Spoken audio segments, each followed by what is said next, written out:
3 masked men walked into Jonah Briggs' garage during his son's 7th birthday party. They shot his wife in the chest. She collapsed against the workbench, eyes wide, gasping. His son tried to run. They shot him in the back. The boy fell face first into the concrete, toy motorcycle still clutched in his small hand. Jonah lunged forward. The shotgun blast hit him square in the ribs, throwing him backward. He hit the ground hard, blood pooling beneath him, vision blurring. The last thing he saw before passing out was their bodies, motionless, broken, gone. He woke up 3 days later in a hospital bed. The sheriff stood at the foot of his bed and told him they had no leads, no arrests, no justice, just condolences and paperwork. Jonah said nothing. He stared at the ceiling, listening to the machines beep, feeling the hole in his chest that had nothing to do with the gunshot wound. 2 weeks later, Jonah found the men who pulled the trigger. He tracked them to an abandoned rest stop outside Reno. He walked in unarmed, hands in his pockets, and killed all 3 of them in under 2 minutes. No hesitation, no mercy, just cold, surgical precision. But before the last one died, he gasped out a name Jonah hadn't heard in 12 years, the name of the man who ordered the hit, the man who knew exactly who Jonah used to be, because that man had ridden beside him, had called him brother, had promised him the past would stay buried. His name was Kane Heller, and now Jonah is riding across the devil's spine, hunting the man who destroyed his life, not knowing that Kane has been waiting for him. Because Kane didn't just kill Jonah's family. He woke something up, something the desert used to call ghost. Jonah Briggs was a quiet man. For 12 years, he ran a small mechanic shop outside Reno, fixing bikes and trucks, keeping his head down. He married a school teacher, raised a boy who loved motorcycles but never asked why his father's hands moved so fast when he worked, like muscle memory from another life. Nobody in town knew what Jonah used to be. They didn't know about the years he spent riding with outlaw crews across the Southwest. They didn't know about the jobs he ran, the debts he collected, the men who feared the sound of his engine in the night. They didn't know the road had a name for him, Ghost, because he moved like smoke and left nothing behind but silence. Jonah left that life when his riding brother, Kane Heller, told him he could. Kane promised the Brotherhood would forget him, that he could walk away clean, build something real. Jonah believed him. He was wrong. The men who killed his family weren't random thieves. They were sent.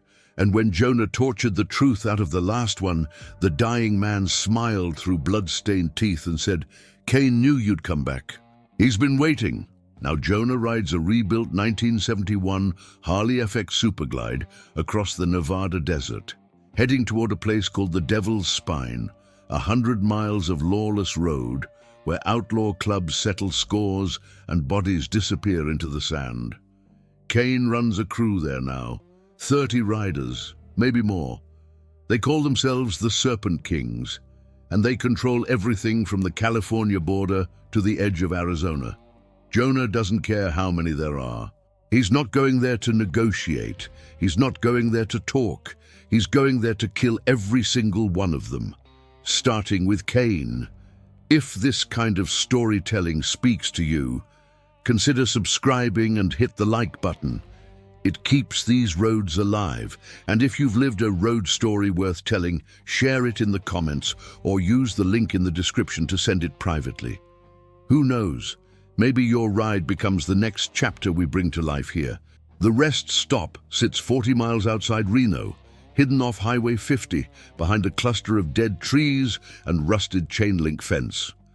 Jonah parks his truck a quarter-mile out and walks in on foot, moving through the darkness like he never stopped doing this. 3 bikes are parked behind the building. Harleys, custom paint jobs, no club patches, just contractors. Disposable men hired to do dirty work and disappear. Jonah counts 2 inside the building, 1 smoking near the dumpster.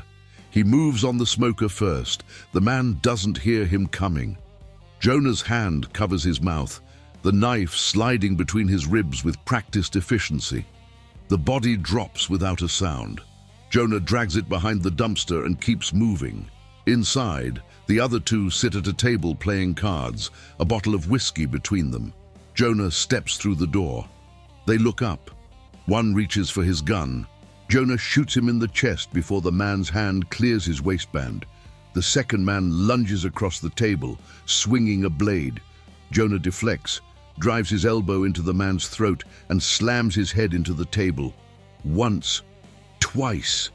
The man collapses, gasping, blood pouring from his nose. Jonah drags him upright and presses the gun to his temple. "Who sent you?" Jonah's voice is flat. Empty. The man chokes, eyes rolling back. I don't know what you're... Jonah pulls the hammer back. "Wrong answer." Okay. The man's breath comes in ragged gasps. "We were hired. Contract job. We didn't know who you were, man. We just got an address and a payout." "Who hired you?" The man hesitates. Jonah presses the barrel harder against his skull. "A biker," the man stammers. "Goes by Kane. Runs a crew out in the desert. That's all I know. I swear." Jonah's grip tightens. Why?" The man laughs, a wet, broken sound. "He said you'd ask that. Said to tell you. This is what happens when you break the Brotherhood." Jonah stares at him for a long moment. Then he pulls the trigger. The body slumps to the floor. Jonah stands in the silence, blood dripping from his hands, breathing steady. The name echoes in his mind. Kane Heller. Jonah hasn't heard that name in 12 years. Kane was the one who told him to leave. The one who swore the past would stay buried. The one who promised Jonah could have a normal life if he walked away clean. And now Kane had sent men to murder his family. Jonah wipes the blood from his hands and walks back to his truck. He pulls an old map from the glove box, spreading it across the hood. His finger traces a route west, toward the California border. Toward a stretch of highway the old crews used to call the Devil's Spine. That's where Kane operates now. Jonah folds the map, climbs into the truck and starts the engine. His phone buzzes, a text from his old riding brother, now a sheriff's deputy. "Heard about the rest stop. Don't do this, Jonah. Let the law handle it." Jonah deletes the message without replying. There is no law where he's going, just desert, dust, and men who live outside the rules. He drives through the night, the road stretching endlessly ahead. Somewhere near the Nevada-California line, he stops at a truck stop for gas. A few riders are inside, leathers, patches, road grime. They glance at him once, then look away. But one man doesn't. An older biker with a grey beard and a faded Mongol's patch sits in the corner booth. He stares at Jonah for a long moment, eyes narrowing. Then he mutters something under his breath and leaves quickly, throwing cash on the table. Jonah catches the word as the man passes. Ghost. Jonah finishes his coffee in silence. The name is spreading. Good. By morning, Kane will know he's coming, and the hunt will begin. Jonah crosses into California just before dawn. The desert changes here, harsher, bleaker, like the earth itself has given up. The highway narrows, cutting through red rock canyons and dry riverbeds. No towns, no gas stations. Just heat, silence, and the skeletal remains of abandoned vehicles half buried in sand. This is the Devil's Spine. Jonah pulls off the main road onto a dirt trail that winds through the canyon. He stops, unloads the Harley from the truck bed, and kicks it to life. The engine roars, echoing off the canyon walls. From here, he rides alone. The first sign of the Serpent Kings appears 10 miles in, a burned-out trailer with their marks spray-painted across the side. A coiled snake wrapped around a shattered cross. Jonah slows, studying it. Fresh paint, recent activity. He keeps moving. By midday, he reaches a cluster of buildings half buried in dust. An old motel, a bar, and a garage with rusted pumps out front. A few bikes are parked outside the bar, none of them Serpent Kings, just drifters. Jonah parks and walks inside. The bar is dark, thick with smoke, and the smell of stale beer. A handful of riders sit scattered at tables, barely glancing up when he enters. Jonah takes a seat at the bar and orders whiskey. The bartender, a woman in her 50s with arms covered in faded ink, pours the drink and studies him carefully. "You lost?" she asks. "No." She smirks. "Then you're stupid." Jonah sips the whiskey, saying nothing. The woman leans closer, lowering her voice. "Serpent Kings own this stretch. If you're here, you either work for them or you're about to die." Jonah meets her eyes. "Where's Kane?" The room goes quiet. Every rider in the bar turns to look at him. The bartender steps back, shaking her head slowly. "You just signed your death warrant," she whispers. Jonah finishes his drink and stands. He drops cash on the bar and walks toward the door. As he reaches for the handle, one of the riders, a thick-built man with a scarred face, rises from his chair. "Hey!" Jonah stops. "You got a name?" the man asks. Jonah doesn't turn around. "Not anymore." The man steps closer. Kane doesn't like strangers asking about him. Jonah finally looks back. His voice is calm, cold. "Tell him Ghost is looking for him." The man's expression shifts. Recognition, fear. Jonah walks out. He's halfway to his bike when the bar door slams open behind him. 3 riders spill out, moving fast. The scarred man leads them, pulling a knife from his belt. "You're not going anywhere," he growls. Jonah doesn't reach for a weapon. He just waits. The scarred man lunges first. Jonah sidesteps, grabs his wrist, and twists hard.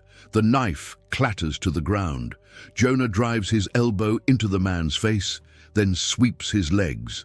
The man hits the dirt with a grunt. The other 2 hesitate. Jonah picks up the knife, flips it in his hand, and drives it into the ground between them.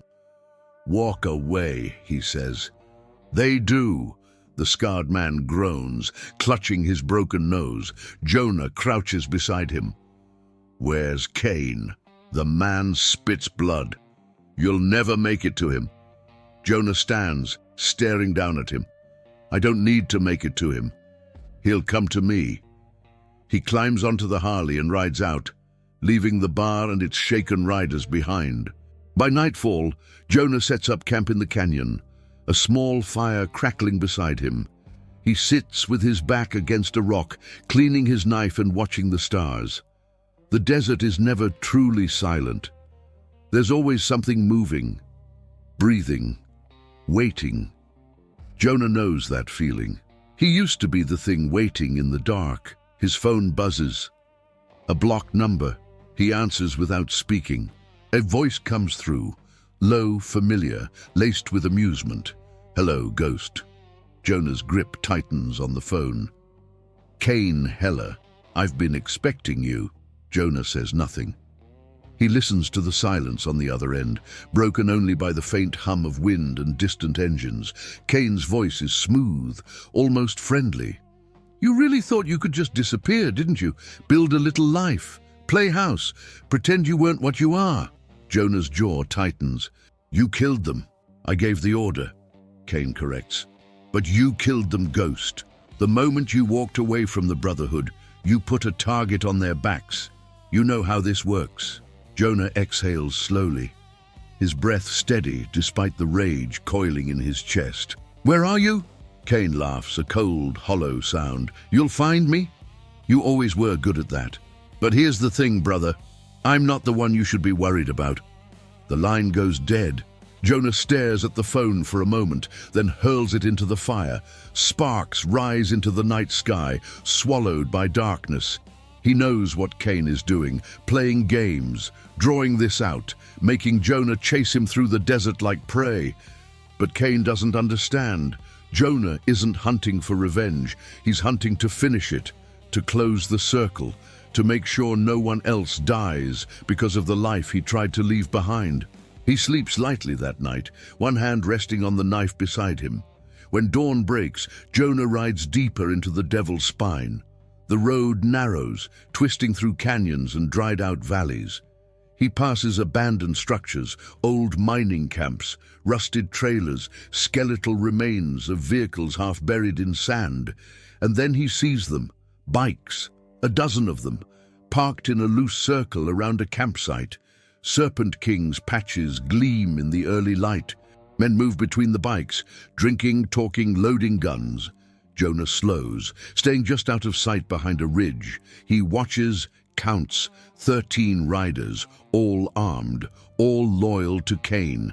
One of them is a woman, tall, with long dark hair and a knife strapped to her thigh. She moves with confidence, barking orders at the others. Jonah recognizes her. Elena Voss, Cain's enforcer.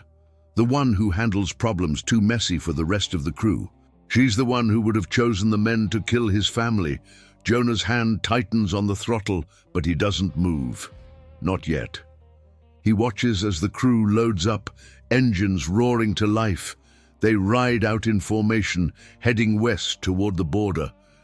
Jonah waits until the dust settles, then follows at a distance. They lead him to a compound. It's hidden in a canyon, surrounded by cliffs on 3 sides.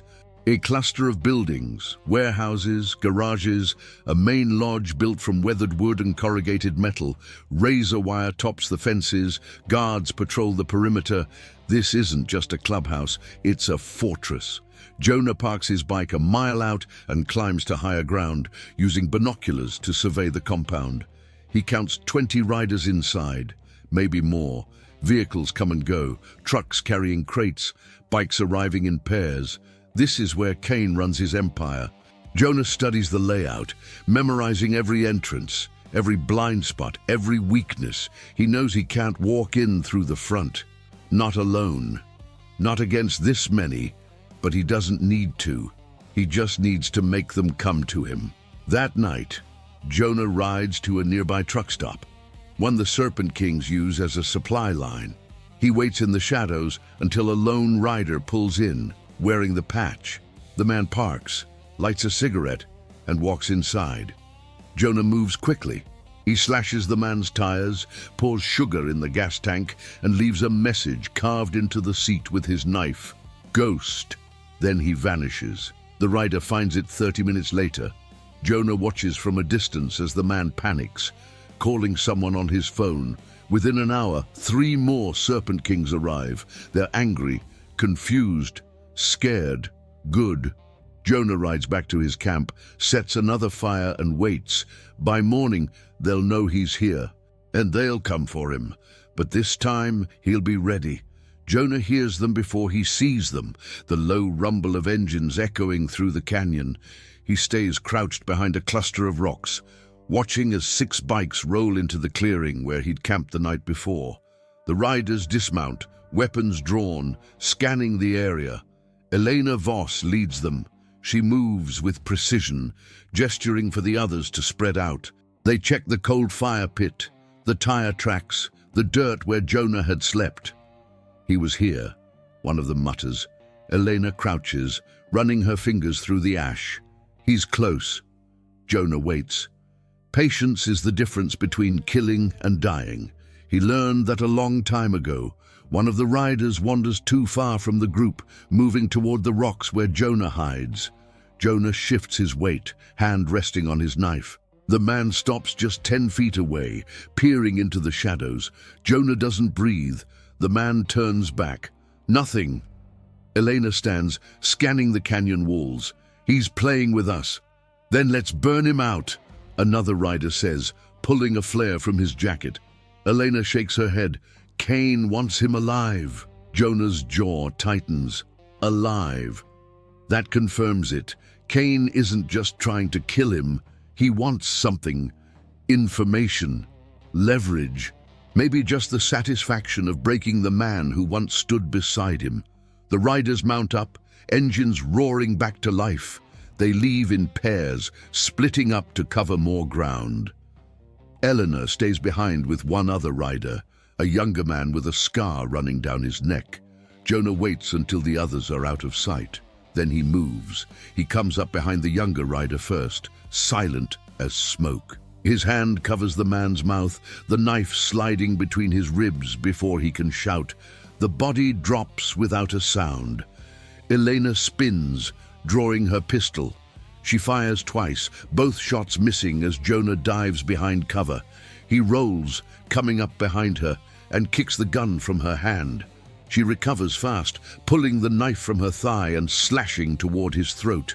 Jonah blocks, twisting her wrist until the blade falls. She doesn't stop, driving her knee into his ribs, then her elbow toward his face. He deflects, grabbing her arm and slamming her against the rocks. She gasps, blood trickling from her lip. "You're making a mistake." Jonah's voice is flat. "You killed my family." Elena laughs, bitter, breathless. "I followed orders just like you used to." Jonah presses the knife to her throat. "Who gave the order? You already know." "Say it." Elena's eyes harden. "Cain. He wanted you to suffer, wanted you to feel what it's like to lose everything, because that's what you did to him." Jonah's grip tightens. "I left. I didn't betray him. You were his brother," Elena spits, "and you walked away like he meant nothing, like the crew meant nothing. You broke the one rule that matters, loyalty, so he broke you." Jonah stares at her for a long moment. Then he lowers the knife. Elena blinks, surprised. "You're letting me go?" "No." Jonah steps back. "You're going to deliver a message." She wipes blood from her mouth, watching him carefully. "What message?" "Tell Cain I'm done running. Tell him I'll be at the old chapel on the ridge, tomorrow at sunset, alone." Eleanor's eyes narrow. "He'll bring everyone." "I know." She studies him, trying to understand. "You're setting a trap." Jonah doesn't answer. Eleanor retrieves her knife, backing toward her bike. "You won't walk away from this ghost. Even if you kill him, the crew won't stop. They'll hunt you forever." Jonah meets her gaze. "Then I'll kill them too." Elena climbs onto her bike, the engine roaring to life. She pauses, looking back at him one last time. "You used to be one of us. Now you're just a ghost haunting a road that doesn't want you anymore." She rides off, dust rising in her wake. Jonah watches until she disappears, then turns toward the canyon ridge. Tomorrow it ends. One way or another, the chapel is a ruin. It sits atop a jagged ridge overlooking the Devil's Spine, its walls crumbling, its roof long collapsed.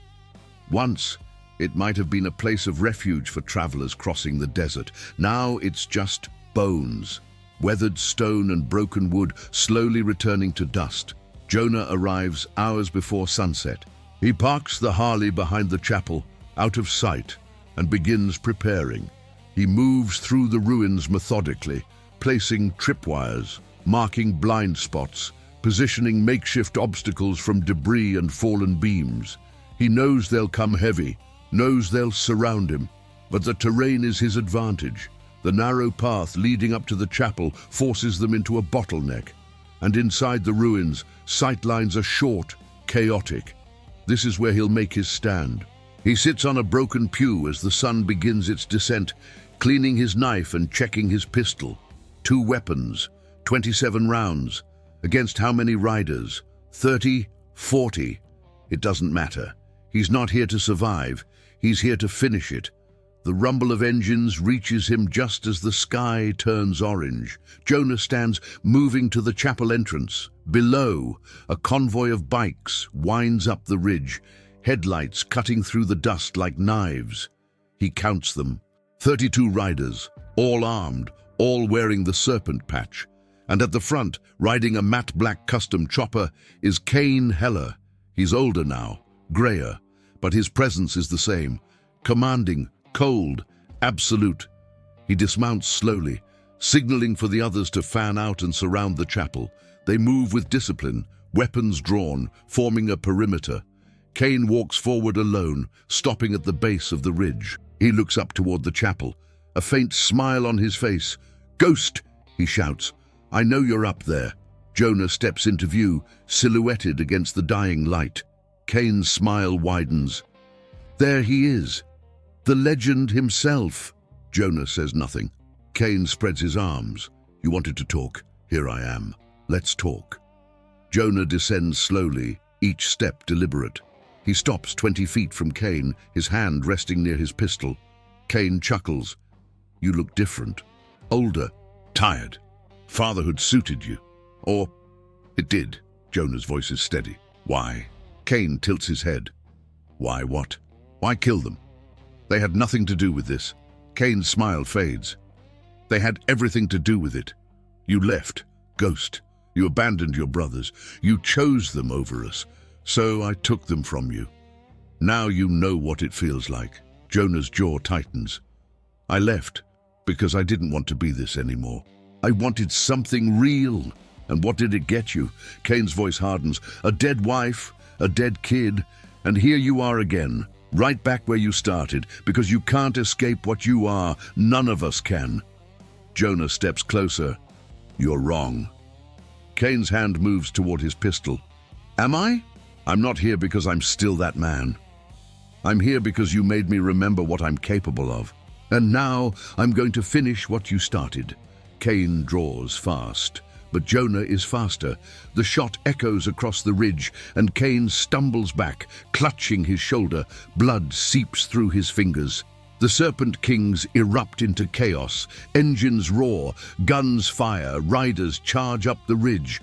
Jonah retreats into the chapel, moving through the ruins with lethal efficiency.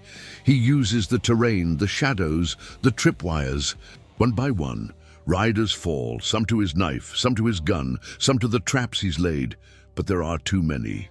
A bullet grazes his side. Another clips his leg. He keeps moving, keeps fighting, knowing he won't make it out, knowing this is the end. And then sirens, flashing lights cut through the dust. Federal vehicles swarm the ridge, agents pouring out with rifles raised.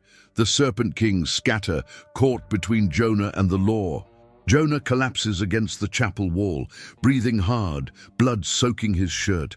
His old riding brother, the deputy, runs toward him. I told you to let me handle it, he says, kneeling beside Jonah. Jonah smirks. You're late. But Kane is gone. 2 weeks later, Jonah stands at the edge of the desert, staring at the horizon. His wounds are healing, but the scars remain. Kane escaped in the chaos, vanished into the desert like smoke. The Serpent Kings are scattered, broken but not destroyed. The deputy offered Jonah protection, a new identity, a chance to disappear again. But Jonah refused. He knows Kane will come for him. Maybe not tomorrow, maybe not this year. But eventually, the past always circles back. And when it does, Jonah will be ready, not as the mechanic, not as the father, but as the rider. He tried to bury the one the road never forgot. He climbs onto his Harley, the engine roaring to life beneath him. The desert stretches endlessly ahead, silent and waiting. Somewhere out there, Kane is watching, planning, but so is Jonah. This road has no end, only the next mile, the next turn, the next ghost. And Jonah Briggs rides into it, not running, not hiding, just riding, because that's what ghosts do. If you made it this far, thanks for riding with me. If you want more stories like this, you know what to do. Hit the like button, leave a comment, and subscribe. See you on the next road.